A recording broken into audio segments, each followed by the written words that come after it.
Welcome to First Active Media. I'm Jacqueline Harding and I'm Nick Jr.'s child development expert.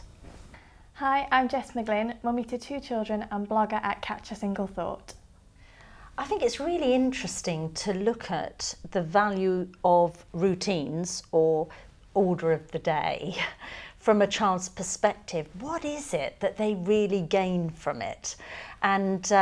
And I think if you look at it from that point of view, it kind of takes the stress out of it because you're thinking, right, how does it help my child? Now, the ways that it can help your toddler or your child is through a sense of belonging, a sense of order, a sense of predictability, a sense of security, a sense of safety. Because routines, you know what's going to happen, then this is going to happen, and then this is going to happen, kind of propels us as adults through a day.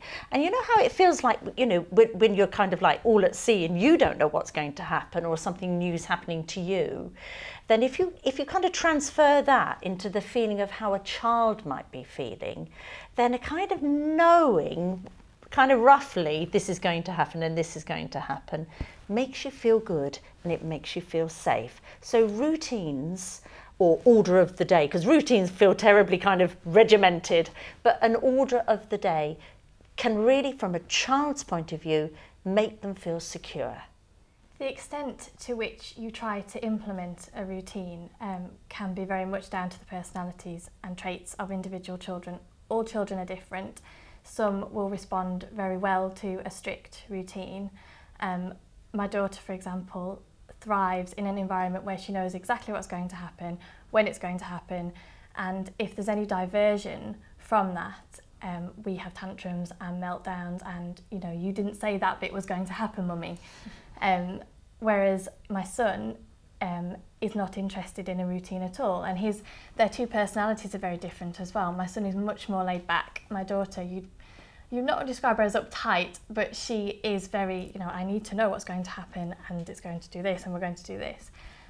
So my son isn't interested in a routine at all. So it's hard to say whether, and he's a very happy 2-year-old boy. It's not detrimental to him that he's not in a routine. But I think the extent to which you do that, as a parent, you need to watch a child and think, okay, well, they're like this, so perhaps they need this. They're like this, so perhaps they don't need that. So, if parents are finding it difficult to get their child into a kind of a sense of order or routine that helps everybody, then one of the things they can do is to go on the Nick Jr. Website, and it's called Step by Step, and it's really helped by our friend Dora the Explorer.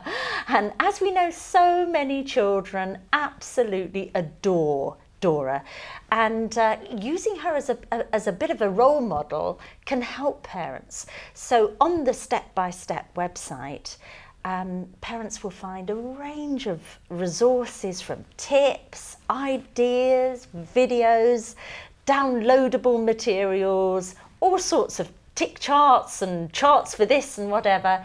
Take your pick, see what works for your child, and that could really help make the difference. So when we're talking about routines and order, one of the things parents can do is to go on the Step by Step website at Nick Jr.